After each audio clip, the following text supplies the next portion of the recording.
Three for Coffee and Carving podcast. 3, 2, 1. Here we go. All right, cool. I'll let you go. No, do the intro. Hey, man. Do it, man. Good luck. You're doing the it. intro. Yep. I don't even remember how the intro goes. There's no intro. Just say hi. You want me to do the guitar solo? What part of it do you want me to do? I don't know, man. You're good. That was good enough. All right, dude. I'll talk to you soon. Thanks. Bye. Later. Bye.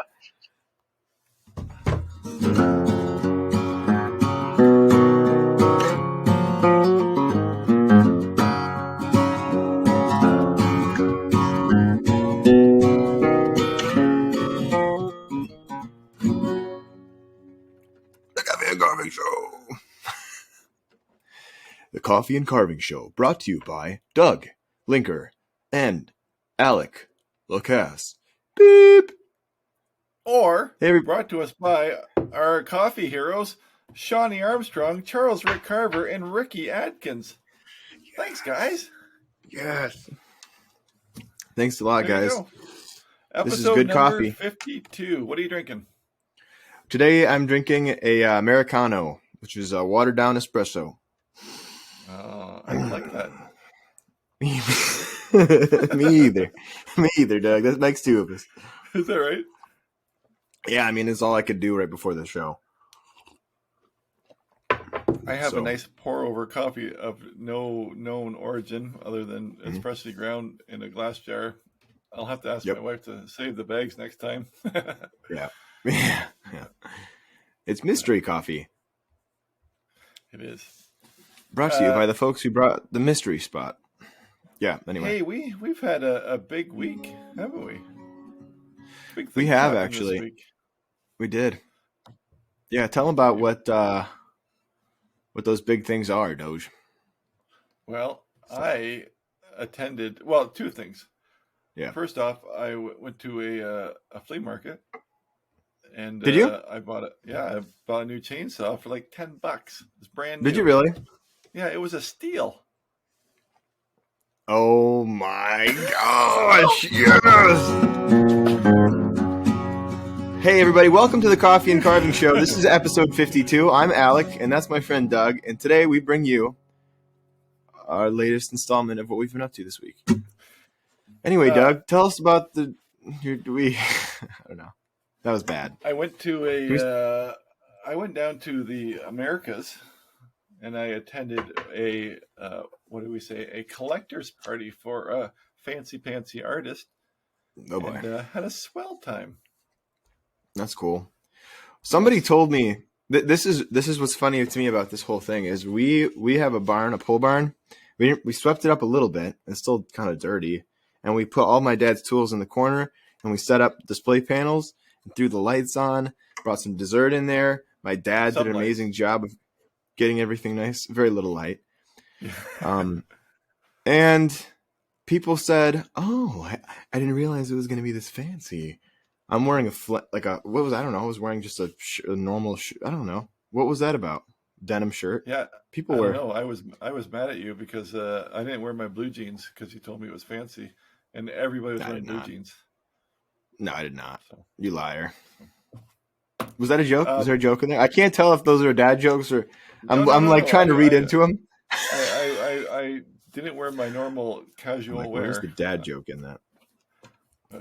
I think what I said anyway, jokingly was that you need to wear a suit and tie because all of us are wearing blue jean and Let's back up a little bit. Alec Lacasse had a collector's party where he introduced his community of deep-pocketed friends, with the exception of me, to come and receive a lovely meal made by his lovely mother, which, by the way, I feel so bad for because we were leaving and we got pulled here, we got pulled there, and we finally got to our truck and left, and we were driving down the road, and I said, I didn't say goodbye to Alec's mom. So goodbye, Jenny. You were a lovely host. There you go. Yeah, she was. Didn't she do a good job with the food and everything? She did a fantastic job, and she's such a sweet lady. I don't know what happened to you. But me either. She wonders that too, I think. I've heard at least. She doesn't know. No, she did a fantastic job, and your dad's so down to earth too. It was a good time. Well worth. That's a great 4.5 hours of driving. And that's a great way of describing my dad because Yeah, 4 hours. That's a, but yeah, he's a very down to earth guy. I was telling a friend recently that him and I went to a sushi restaurant this past year at a carving collector event. I'm sorry, a carving workshop event. And when we got there, we didn't really have time to do a lot of research. We just were going through a list of recommendations a friend of mine who lives in Denver sent us. And when we got to this restaurant, we started to see people walking into this modern building, suits and ties. And, I mean, how do you travel in a car, 24 hours? You wear your old clothes with holes that are comfy to wear. And so my dad's got his, like Aspen shirt on or whatever it was. He's had for 15 or 20 years. It's got holes in it, and I've got my old whatever it was, crappy old stained clothes, whatever I'm wearing. We walk in there, and they seat us, and then we're looking at the menu, and it's like, so our special today is a fresh whatever, I can't even remember the words, a fresh Japanese sugaraki tuna that we actually had brought over from Japan via a tiny boat. We actually hired 2 Japanese men to bring the sushi fish here on a small boat. Here's a picture of them. Their name is Tom, and it's and something else. I don't remember, but I don't know. It was just so over the top that I remember looking at my dad. It was a true Ron Swanson moment because he looked so like, what the heck are we doing here? Yeah. This is stupid. I don't know if he knew. I think we were also like worn down from the road, and he was probably worn down from having to listen to me talk the whole time. But understandably, yes. He is a down to earth guy. He's not about the pretense, when they told us that they're bringing out Squid Ink sushi, he was like, I don't think I want that. Let's go to food and stuff.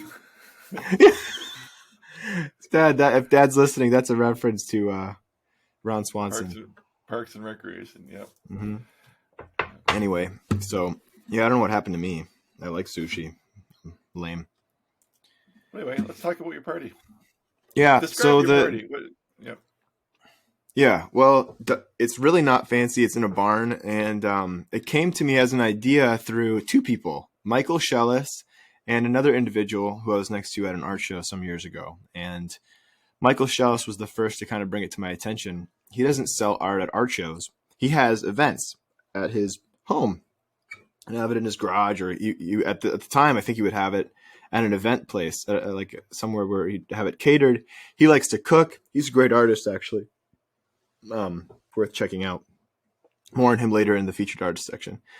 And he just would cook for these events, and they look so fancy and fun. I mean, he'd do, like the prime rib, and he'd chop everything up and add all these crazy toppings and, tacos, just like, he'd do everything to the nines, like he'd take a normal taco and make it a beautiful taco. And then he would just have people who love his art come, collectors. And I don't know if he called it a collector's party, and I just got jealous at the fact that he didn't have to go to the biggest city in town to set up his tent and tear it down. He just got to have people, come there, and he got to make it really intimate, and he cooked, and then that's what he did. So I also heard from these other people at an art show that the way that they kind of capped off the year is had a little open house. So I thought maybe I can combine the two, like a little open house in my studio. At the time, I worked in that pole barn. I lived with my parents, whatever it was, 4 or 5 years ago when I moved. But yeah, so we started hosting them. We've had 3. This was the 3rd, and we hope to have them annually. So yeah, anyone who's a friend of me or my family, my wife now, is welcome. And that includes people who have collected pieces, in the past. So it's a split. About half of them are like friends, people who we care about and who just end up coming to these sort of things. And then, well, I should say there's one exception. There's this guy who we invited, because we were like, I guess we should, but I won't talk about him. No. And excuse me. But we and then we another half are collectors. So those are people who are just like, people over the years who have purchased stuff. So that's it. Well, and it's a lot of fun. What did you do? Well, so when people came over, and then we had food, and then they ate the food, and then we go into the barn. Identity by the art. Okay. Just a professional collector's party. I'm sorry. I feel like that's the appropriate response to what did you do next? What did you do next? Well, explain. So what happened was we have the portion of which my mom has the most control over. Thank God, because she is the consummate cook in our family. She made her Greek stuff. She made spinach pie, pasticcio, which is like kind of like lasagna for Greek people. And then we did. Did I say spinach pie? Yes. And finally, chicken. My mom's Greek chicken. That's what it was. And so bread and all the sides and stuff. And so, yeah, we had a nice dinner. And then from the dinner, we went out to the shop, kind of wandered over. It's about, I don't know, a couple 200 or 300 feet away from the house, from the basement where we ate, to this 40 by 60 pole barn that my dad has split in half with a wall. So one half is an auto shop and the other half is a wood shop. And I just worked in this tiny little corner, kind of windowless corner for years until we got a window in the door. And that's where we held it, on that wood side of the shop. And we kind of left the my little station the way that it was, years ago. And just had people peruse the walls where art hung, lights were hung. And half of it was like a silent auction. The other half was just like, stuff for sale. And then we did a fundraiser. So I carved a piece in front of everyone. It took a lot longer than expected, which was supposed to be a 45-minute challenge. And it ended up being, my timekeepers were, who knows, this was my first mistake. This is my first mistake. Yeah. I told my sister to keep track. And then the friend of mine who most resembles my sister's personality, which is my friend Lauren, who also did, help timekeep. They really failed miserably because they just kept saying, "You got more time." At the very, nobody was, to be fair, nobody was complaining about the time. You were just rushing and then frustrated you weren't done yet. Right? Yep, exactly. Yeah, exactly. You got lots of time. Right. So really, at the end of the day, I took that piece. At the end of the night, we took the piece and then we auctioned it off to the crowd, and then gave that money to an organization that my wife's best friend, or one of her close friends, works with, in helping women who have been trafficked and harmed in this process of being enslaved, and as ladies of the night, if you will. So it was cool, man. I had fun. I think most people had a pretty good time, hopefully. So I enjoyed it, man. I was really happy. So many people were like happy to see you there too. So I had a great coffee too. Did you? That's right. Yeah, that's right. My good buddy Hudson Tabor was actually for the first time ever hosting his coffee cart, which shout out to Forever Green Coffee Company. That was his first coffee cart, and he did a great job. Let me just say that he was absolutely killing the coffee. I think that was my first really super fancy pants coffee. Mm-hmm. Like he had the temperature gauge. He watched the water to get the right temperature. Mm-hmm. He weighed the coffee grinds and poured it all together. And yeah. No, I mean the coffee grinder alone. I mean it's quiet. It grinds everything to like the precise, whatever milligram. It's crazy. And he liked to talk about coffee. It was good. It was fun. Cool. So, yeah. So my takeaway driving to your house was dead deer on the highway. Yeah. There was one strip of highway where we were just like driving by carcass after carcass after carcass. We said we should start counting. Yeah. And then the next 10 minutes, whatever, I think we were up to 17 deer carcasses after we started counting. One coyote, 5 raccoons. It was a little game we were playing while we were driving. Count the dead animals on the highway. So, and coming home, it was I slowed down. Your highway speeds are crazy, like 75 miles an hour, which is 121 kilometers an hour. And I'm just boot hogging her down the highway, and it's eyes in the median. I'm like, okay, I'm going to slow down. Right. I'm going to be clipping a deer soon. But yeah, deer everywhere. I've never heard the term boot hogging. And that was my takeaway from your little thing. Boot hogging? I have no idea. I like it. Give Boot it hogging. Yeah. So, but Nice. otherwise, that's occupied most of your time getting ready for that and whatnot. Yes. Yes. Yeah. So last week was definitely just a flurry of trying to button up things that I wanted to get buttoned up, man. I had unrealistic expectations, I guess, about what I would have finished. And so, fortunately, I didn't get the stone carving that I wanted done. I didn't get the eave carving that we talked about in the last couple episodes done in time, but I did finish this big lady that I did in ceramic in time. And so, not that it was not that it sold, but I'm glad that I made it. So I had something to hang there, but it was a good turnout. Yeah, well, it's not entirely your fault because you only knew about this party for 2 days, right? That's right. Yeah, that's correct. Yeah. Well, my wife made a point. It's like it's not that I didn't have enough art; it's that I don't like the stuff that I made, and so I was over there trying to make the big stuff. So yeah. No, I was just teasing you about being procrastinating. Yeah. But no, it was good, very good. Yeah. Well, on my end, Friday night, we were all settled in. Sophie was going to do some painting, and I was going to do some carving for a change.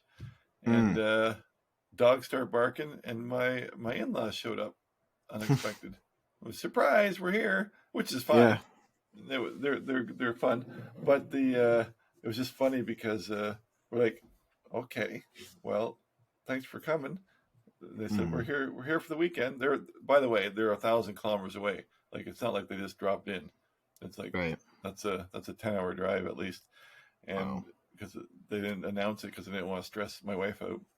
But anyway, like, oh, that's great. But tomorrow we're going to Alec's house in Michigan. So enjoying my house while I'm gone. Because I said I was going to come, so I came. But anyway, I did get some carving done early morning. Honored. But not much of anything. Just a little. Where am I? Oh, he's cute. Face. He's really cute. Yeah. He's perfect. It was good. Oh, you got him in the round. Take. Oh yeah. Can you turn it around? Full. Yep. Yeah, that's nice. Wow, that's a really nice carving. Trying to think of what kind of a video I was going to make next, and I've been procrastinating videos because I've been so crazy busy. So. Yeah, but I get it. But that felt good to get back and get something done. I started a bark carving too. Well, not much of one, just behind me there. You just see a nose. But yeah. So, otherwise, my daughter is having a baby, and we're starting to decorate her kids' room. And they're going with a rainforest theme. I said, well, I hope they like the sound of chainsaws. Oh, that's a good one. Squeaked it in a little bit. My daughter is having a baby, but... Yeah. That's cool. Congrats, man. And that's a terrible joke. That's a terrible joke. But before we go on any further, I have to give you this one more here. As the lumberjack starts a chainsaw, he hears the tree begin to cry. Please don't cut me down, the tree pleads. I'll do anything. The lumberjack says, fine, if you can solve this impossible riddle that has fooled some of the greatest minds, from doctors, writers, to philosophers, I will spare your life. Unfortunately, the tree was stumped. Oh!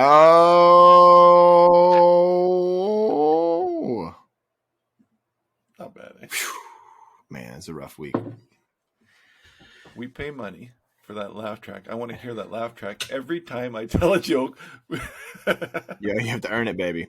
That's why I'm on this end, You hit that button. I can't do it. All right, fine, I'll hit it. Let me hold on. I got to find it because it's all it's a problem now because I can't ever get that thing to come up. Hold on 1 second. There it is. Delayed. Okay. There we go. Is this it? Oh Okay. no. Oh, cool. This chainsaw has 3 settings, my neighbor said while he was revving it. And this one here is the quietest of all. I said, you should try it on Max. And my neighbor turned around and walked back into his house. He didn't like that. Max is his favorite son. Oh. No. That one's pretty intense. That's pretty intense. Right. I like that. I think laughter makes you laugh. Hopefully that's not copywritten.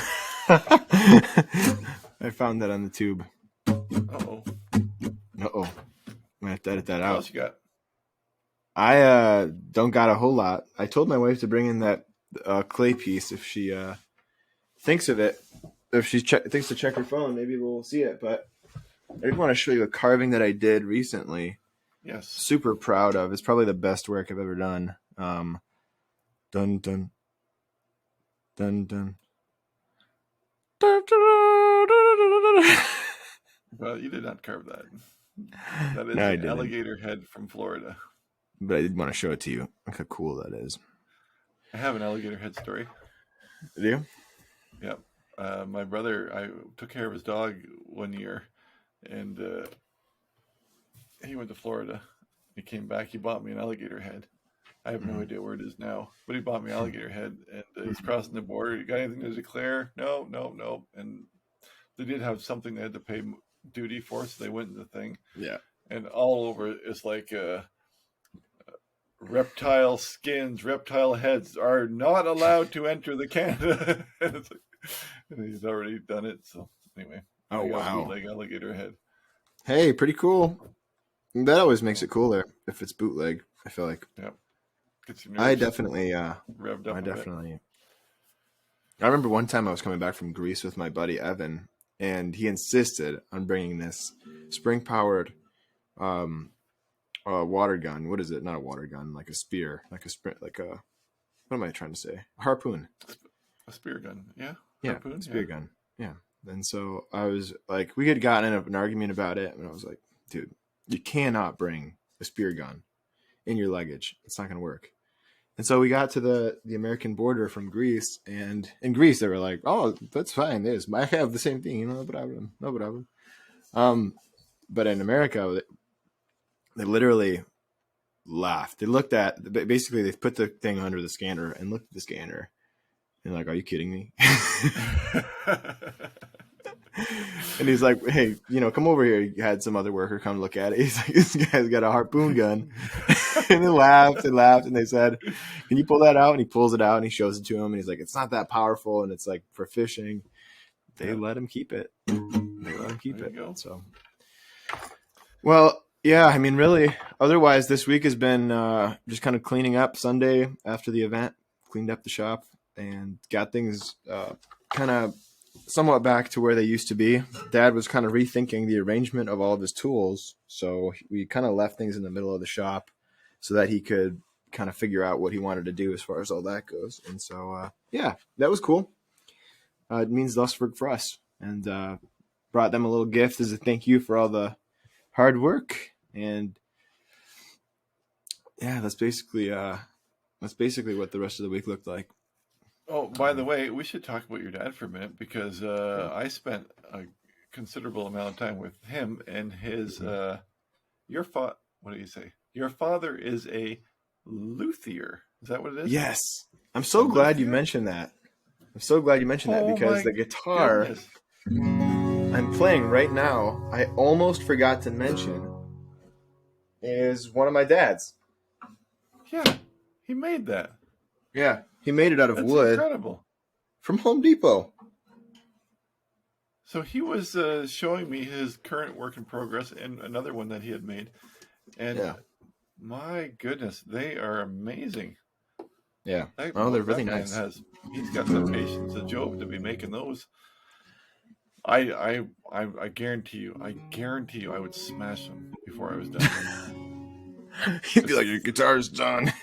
Text him a picture of the client. Such thin materials and the curves and the kerfs, and oh man, I would just be, I'd smash it. I couldn't take it. But man, he does a fantastic job. Yep. And it was funny too that my daughter got very interested and was asking questions on her own, which is very rare that she had interest in something. So is that right? But but what was funny was that your dad said that he really doesn't play well. He brings them to you to try to make sure they sound okay. That's funny. Yeah, that is. I don't know. I mean, he's definitely the reason. Him and my brother are the reason that I even thought to play. You know, I mean, they both always would be picking together and on Eagles tunes, and my dad would learn. Familiar with this Canadian artist named Gordon Lightfoot. Gordon, I knew you were going to say he had all that stuff. Well, anyway, he claims that he can't play, so he definitely can. No, he can for sure. Something that I wanted to bring up too was, my goodness, I watched last week's episode, and I could see how stressed out and worn out I looked. I have not been myself for a while. I think the whole year is starting to catch up on me. But watching last week's show, I was like, "Who is that guy?" I looked like death warmed over. That was crazy. I didn't notice that, to be honest, but my eyes were just tired and worn out, and I was miserable. But it's got to be connected to the weather, man. It has to, because I have felt so out of it lately. Last week. I think the weather would be the icing on the cake. Really. Yeah, for sure. Well, you've had a lot going on too. I've had a lot going on, and I'm just worn out. But the carving thing too. So I'm going to jump ahead to one of these questions that we have in our mailbag, and it says, Ron says, "Doug, are you worried about the amount of time you spent not wanting to carve? Are you moving to another hobby?" And that's a fair question, but the truth is, I'm not moving to another hobby. I'm just worn out, and the videos are just one more thing that I'm trying to fit into the week. And then I'm not carving for myself. Then I'm carving for like obligatory carving to make a video for video's sake. Yeah, and it just hasn't been. I haven't been feeling it. So we'll get there. We'll get back to it. But I just want to say that.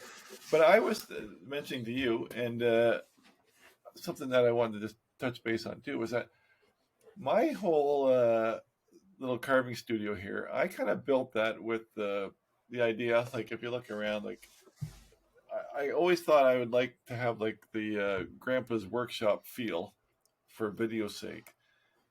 And I've kept almost all my carvings here and throughout the house in different places, but I have, without exaggerating, 300 or 400 carvings. Wow. Around me. Holy crap. And I was thinking, now when I start carving, I don't like it. Really? I think I want to start carving in a clean, sterile environment. Like, I don't think it helps my creativity, because when I start carving something, I'm like, carving away. I'm like, oh, for what? for another one on the shelf. I think it takes away from my creativity, just being so surrounded. Like, why bother? I got so many of them here, and so anyway, I've been sending everyone that comes to my house, I send them home with a couple things, and I think I'm going to clear out a little bit more and clean it up. But you, on your end, selling all your carvings all the time. Yep. Do you ever like? I would like to work in your workshop. I think I could do better. Does that make any sense? Yeah, I mean, you know what I noticed is that the shop does. You don't have this problem, the one that I'm about to mention, but lighting is an issue that I had growing up. Being that we were in a shop where there wasn't any real like natural light, and mostly just a light overhead. Just a lamp, like an Alvin drafting lamp that you can move around, is what I had directly over the top of my carving. And that's what I was using to light my carving. And so that was really good in that it created this dramatic effect. and I could see the shadows and the depth, which is important. But then when I'd get it out into the sunlight, I could tell the difference between like a winter carving and a summer carving, like where the windows and doors were all open in the shop, and a winter carving where everything was closed up. So like things were exaggerated in depth. You know, if you have a light right over the top of your piece, it makes it look more three-dimensional, I think, maybe. So. Well, I've learned over the years that lighting is huge. Like even beyond the 2 ceiling lights I have 1, 2, 3, 4, 5, 6, 7 light bars. Yep. Like LED light bars, like 4-footers that I add to all the different areas and whatnot. But yep. It was Where do you get halfway those? through we were halfway. What's that? Where do you get those? Oh, like Home Depot. Okay. Costco usually has some fun ones too. Huh. You can join together. Okay. Most of them come with a remote now. I was like, what am I going to do with that? I always throw the remote first thing because there's no sense. Yeah. But what was I going to say? Oh, where was I going? Sorry. Oh, I don't know. But anyway, I've always done the lighting because I'm always filming. So it was always important to me to have the lighting. Right. Well, that benefited your carvings too. For me, the environment also affected the way that I felt. Yeah. Oh, I was just going to say, I was halfway through the evening in your dad's shop when I spied your little carving corner, and it's so funny because when you look for wood spirits or whatnot on the internet, you always see these really well done wood spirits on this black pegboard background, and that was your little 4x4 carving station in the shop. Huh. That was cool. Because I've seen some of the pictures on Pinterest. That's awesome. I'm shocked that you were paying attention. That's cool. And now I put together the carving with the little pegboard backdrop. So yeah. That's cool. I know where they came from now. That's awesome. Honestly, that truly is kind of that's a hilarious. Only you would have observed like that, like idiosyncrasy of the picture. That's cool. Well, a lot of it is paying attention to detail. That's what we do. You know, like little tiny things make a difference in shapes and colors and textures and all that stuff. And that's why like an environment is really important, because I think that's what makes artists so like or craftsmen so like maybe intuitive or like sensitive to stuff, is like they're always just paying attention to the way like things look or shaped or like pleasing. You know, maybe there's some feng shui in there. I don't actually know anything about that. Or elements of design that become natural. Yeah, but I think it's based on what you do. So when I was only doing trim carpentry, like hanging doors and trimming windows and baseboards and stair railings and stuff, when I would go into your house, that's all I would see, because that's what I do. Right. And then, of course, I would judge you based upon the skill of your tradesman who did your trim. You know what I mean? I can't remember. I can't believe I had you over my house. But so it does have to do with what you do, and everybody sees something different, right? Yeah. Right. So what you think people are always staring at, they're not. Good. And then when someone who like-minded, then exactly they know what you're looking at, right? So. Yeah. And so the old shop was gross in that there wasn't a lot of like light. That was hard. And so when we put that big light door in the shop, you know, just a standard man door, like steel man door, we replaced it with like a windowed door. That made a humongous, just being able to look outside and not have to leave the shop to see the snow or the grass growing up and the trees and the leaves falling and all that. That was huge. So that's the one. Environment plays a big thing. Yeah. Yeah. I have a wood shop downstairs. Yeah. With all my power tools and whatnot. And I've been down there carving before too. And that's what always gets me back up here is the natural daylight. Right. It's just, it's gloomy. It's gloomy. Yep. You don't want to carve in the gloominess. But anyway, that's what I was saying about the clean environment. Like I'm not a cluttered kind of guy, but I thought I was establishing this grandpa's workshop feel, but in fact, it's a hindrance to me. Yeah. Yeah, I mean, I guess what you're saying is when you want to walk in your space, you want it to kind of feel like a blank slate. Like you can just do whatever, you pose whatever you want on it. maybe. Well, that, and like I said before, it's like you're carving something, and then you realize, like, I'm carving this for what? To put it on the shelf beside the other 200. Like, it's just like collecting pennies, you know? It's like, for what? So, anyway, I'm going to remedy that, I think. Cool. So, I like it. Yeah, I like it. But I like your how are you going to remedy? shop.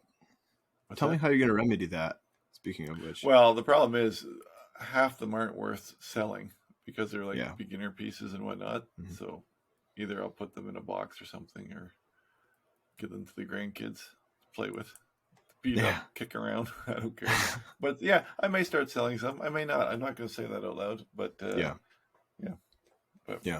Like, for instance, my in-laws were over on the weekend, like I said, and I said, go in there and take whatever you want.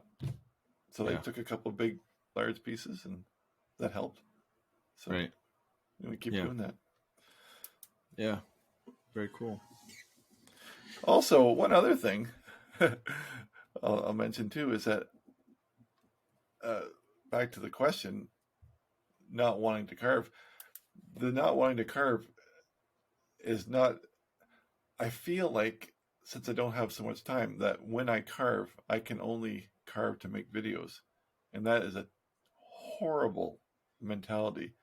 Because when I carve for myself, I have music playing. My mood is just upbeat, and I'm happy, and I'm carving, and I just haven't been able to do that, because you know yourself, as soon as you turn the camera on, it's stress. It's like you have to talk your way through to teach the carving while you're carving it, and no mistakes allowed, right? So you got to you can't have music playing in the background and whatnot. So, but anyway, Ron, I will get back to it, and I'm not going to another hobby. This is my hobby. Wait, you never read the question? I did. It said, "Are you worried about the amount of time you have spent not wanting to carve, or are you moving to another hobby?" Okay, I missed it. I'm sorry, I missed that part. Yeah. Cool. Yeah, so there you go. Well, Alec is back. I'm with you. I like your nice, clean, white environment there too, with the beadboard on the walls. It's very bright. Yeah, I remember when I was building it, my buddy said that. Yeah, my buddy who's helping me build it was like, "You really want to paint it white on the inside, and you just, you know, it looks like a hospital in there. Why don't you want it to be all warm and inviting?" And I was like, I don't know. I guess I just gotten back from Sweden, and I mean, speaking of a place where everyone carves, everyone and their brother and sister and daughter carves.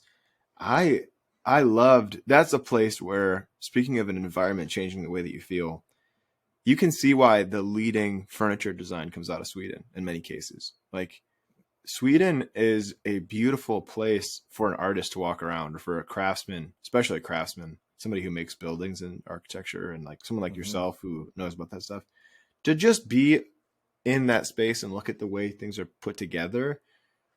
There's such creativity and some great thought process. I don't know what it is that makes them so good at it, but let me ask you a question, since I have never been, but is the Swedish, the Sloyd work, is it more utilitarian than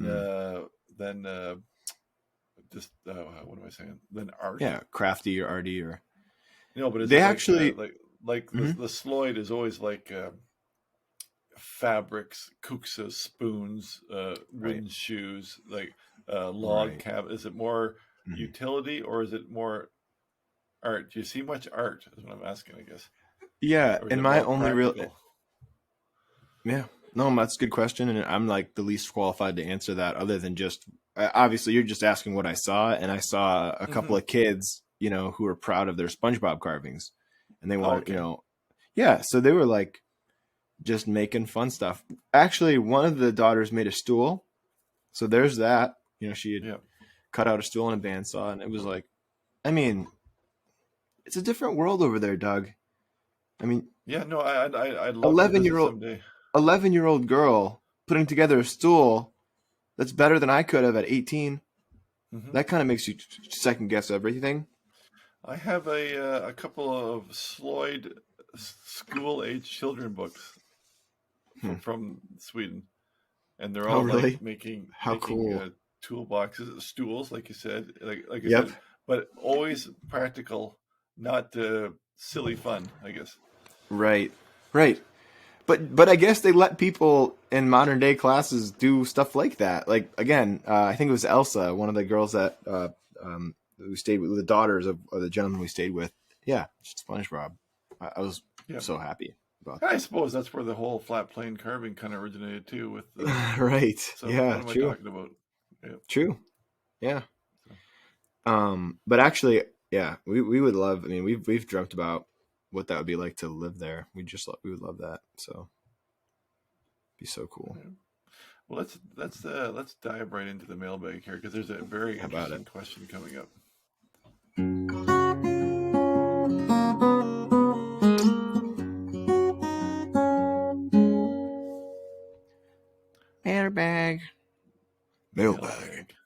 Mailbag.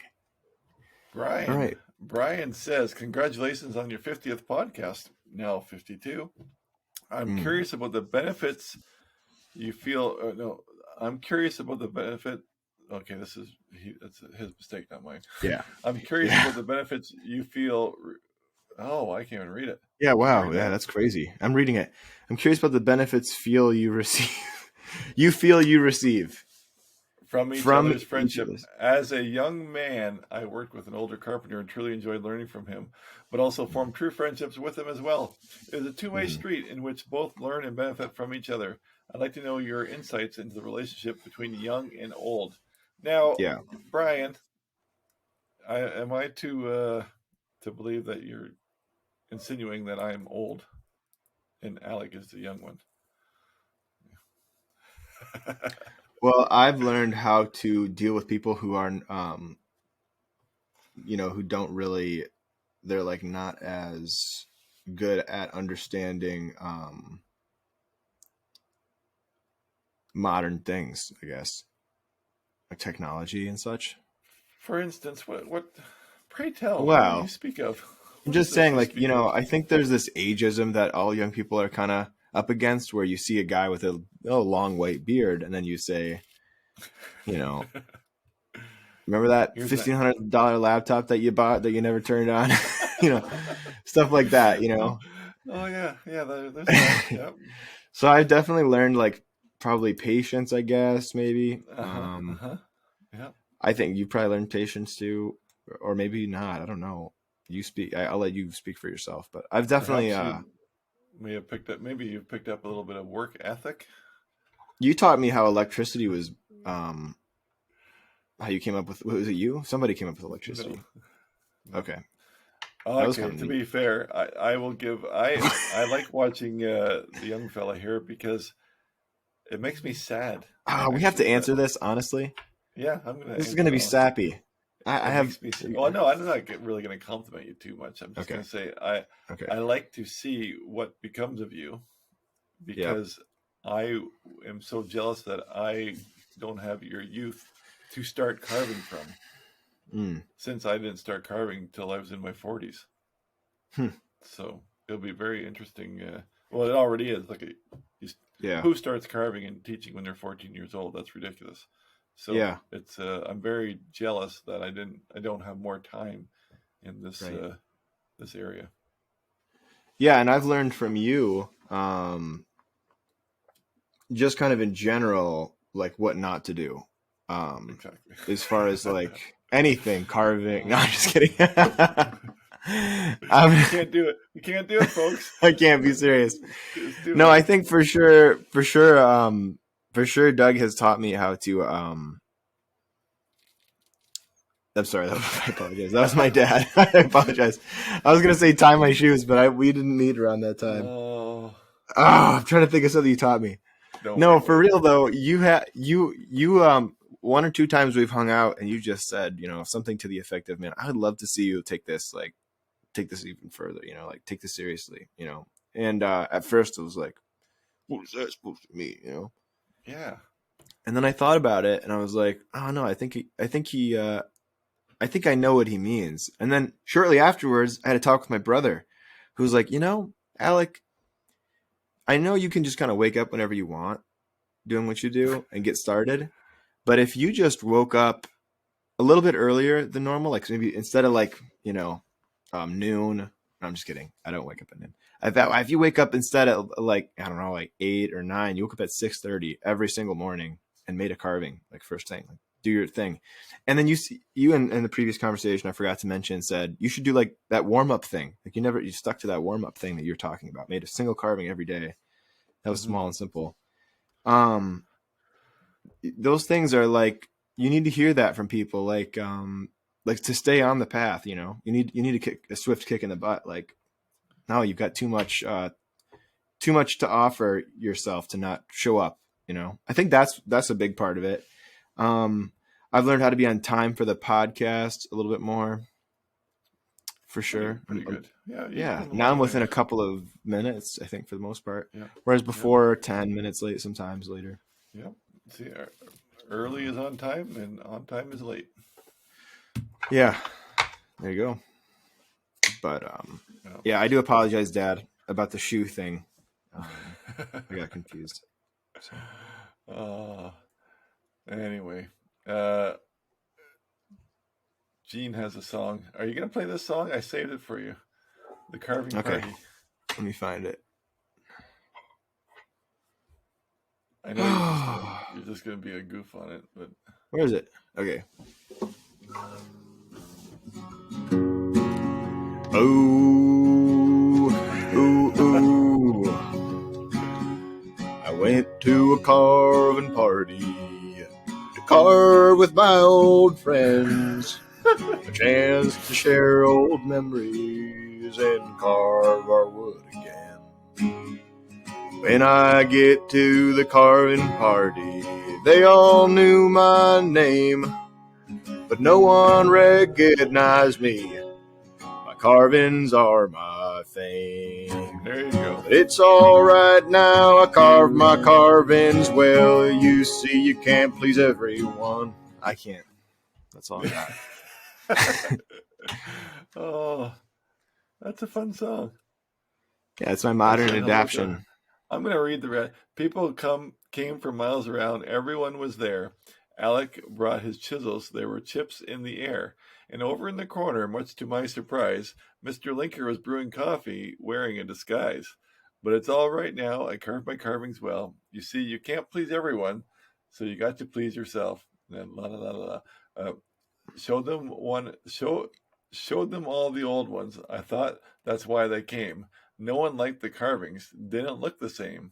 I said hello to Harley Russell. He belongs here too. When he had carved a honky-tonk scene, it was time to leave. I lost the chorus there. But it's all right now. I carved my carvings well. You see, you can't please everyone. You got to please yourself. Oh, this goes on. This is wow. Someone opened up a closet door and out stepped Gene Messer, wielding a knife like spinning a gouge and looking like he should. Now, if you got to carve at carving parties, I wish you a lot of luck. But if memories were all I carved, I'd rather drive a truck. There you go. And it's all right now. I carve my carvings well. See, you can't please everyone, so you got to please yourself. Anyway, very well done. Original song, Garden Party. Songwriters, Ricky Nelson. Adapted for carvers by Gene Russell. That's fun. You should actually. That was a great song. You should learn that proper. I'm sorry? You should learn that proper. Proper. Yeah, like do it properly. To the tune of Garden Party. I am forwarding it to you right now. I just played it. I just played it well. All right. And Shawnee has a suggestion. Cam Cole on YouTube. And young Alec, as a musician, might also appreciate his talents as well. I'd be curious to hear what you think. I have not listened to Cam Cole on YouTube, but yeah, we'll check that out. Cam Cole, CAMCOLE. There you go. Okay. Good to know. Thank you, Shani or Shani. Shani? Yeah. If she was from Detroit or like the Metro Detroit area, we would probably call her Shani. That'd be like a more Eastern name, I feel like, maybe. Shani. You know what's funny? What? I don't even know how to forward a message. Oh, well, that's good. That's good because you should be on the podcast right now.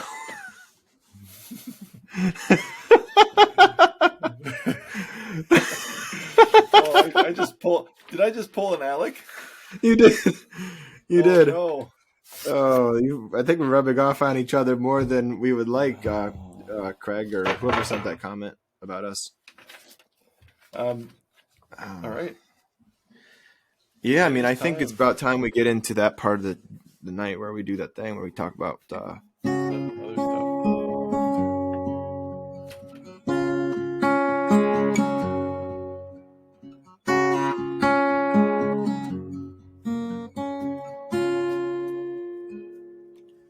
media. That was a strange intro. I thought you'd be like, "Welcome to media." It's media. Welcome to media. What have you been watching, reading, listening to? What have you been up to? Because I got a doozy. Do you? I do. Tell me Well, what after you this got. weekend, I'm so sorry. Last night, I was so tired from the weekend. Go. And I thought, I'm going to sit down. I went and visited my father and came home, and it was like 8:30. I said, I wonder if there's something decent I can find to watch. And I pulled up this show, and it's a true-to-life documentary, and it's my hands were sweating the whole time. And then the ending was like, the ending made me think for the rest of the night after it was over. But I won't give away the ending. Interesting. It's called The Alpinist, or Alpinist, I believe. The Alpinist. It's a documentary, and it was on, I think it was on Amazon or Netflix, I'm not sure. And it's the story of Marc-Andre Leclerc, who was a insane. If you watch Free Solo, oh yeah, if you watch that, this is better. This really is better. Yes. Huh. And I'm watching it. I'm there. Amazing. You have to watch it. I insist. I want to report on it. But The Alpinist. Oh man, it's got that. There's always something in these things that I relate to, and it's got a bit of that Christopher McCandless Into the Wild feel, like Free Spirit stuff. And oh man, but you have to watch it to the end because the ending is it's mighty good, huh? Yeah. All right. What have you been listening to? I'll check it out. I'm watching that. I have my wife is leaving for a very sad, unfortunate sudden passing of my uncle. Her uncle, rather. I guess I don't know what that would be to me, my uncle-in-law. But anyway, so she's in Florida for a week, leaving tomorrow, and I'll have lots of movie time. So there you go. I will be watching that. But Michael Shellis is the artist I mentioned in the beginning of the podcast, and he is a contemporary artist living out of Dallas, Texas. And his work is very, I guess I would want to say modern, in the sense that he does these crazy takes on pop art where he'll take this image and then he'll go almost like graffiti on it. And it's really cool. Like, this is a Monroe piece that he did. I think maybe I've featured him before in the past. I don't know, but I figured if you haven't checked him out already, do it now. I've never actually met him proper, but he is, I like watching him from afar. He's on the Instagrams. I think he's on YouTube. I'm sure he has his own website. I don't know. michaelshellis.com. There it is. Michael. And the last name is Shellis. So Shellis. And he is he's a talented guy. I like his work. Yeah, I mean, he's an interesting dude. So yeah, check him out. Yeah, as far as like what I've been watching or listening to, who are those guys who do these breakdowns of YouTubers? They've been focusing on like Mr. Beast. I find it really interesting. It's like Kumar and excuse me. Yes. I think it's like Kumar and something. Anyway, I watched them do the what's the breakfast guy? Not breakfast guys. The other two guys. Those two guys interviewed the other two guys that do Good Mythical Morning. Oh, right. Yeah. Yeah. I loved it. They do a good job. Mm-hmm. They do a really good job. Yeah. I wish I could find their account. So these are very interesting times on the YouTubes and even the Instagram because unfortunately your generation has screwed the whole world with their attention span. I'm telling you, honest to goodness, in a year or two, you're not going to be able to find a long video. Yeah. Well, let me tell you this. I think it's personally, I want to blame it on the upcoming generation, the Gen Xers. Is that right? Okay. No. Sure. Gen Xers? Is that what they're called? I don't either. Gen Zers, maybe? No, Gen Zers. Sorry. One of the two. I know. X comes. So my point is, there are people who grew up, who were born with this sort of technology, social media, and were raised with it, and that's this upcoming generation. My generation, we listened to audiobooks. When I was a teenager, I was listening to audiobooks over and over again. I was utilizing the technology, but it was long form content. I loved podcasts when they first started coming out. I loved them. And so I think a lot of my generation does tend to listen to long form media, consume long form media, likes movies. I almost wonder if there's going to be a return with the Gen Zers coming back to I'll sort of agree thing with you in the audio world. Yeah. But the visual video, it seems to me that we're headed to a 1 minute or less video. No, for sure. Shorts. I've listened to a lot of these YouTube experts and whatnot, and they're like, even next year or two is like, start making shorter content. Nobody, and you look, and analytics prove it. Yeah, and YouTube themselves and Instagram, of course, now they're pushing. They're pushing even those short reels over even your photographs. It's all about those short content. But let me take a protagonistic view to be devil's advocate here. Yep. I think as an exercise in creating content, it is pretty neat to see how much you can fit in a 60-second window. No, right? No. It's just what kind of content are you making? Right. I can't teach you how to carve a little bear in 30 seconds or less. So if that short might spur you on to going to the long form video, that's a good thing. Right. But it's just scrolling. It's those hits of different topics and interests, and you got to catch people, and that's where I think the schools are going to come back. I think that's where you may come ahead in the long run, is getting people back into the like online schools where you are there because you want to learn. Yeah, and of course, people may have to pay. Yeah. But anyway, that was a little tangent on the side, but I think that's a wrap. Thanks for joining us, everybody, this week. A little bit of everything covered. We even talked a little bit about carving. We did. Carving party. Let her go.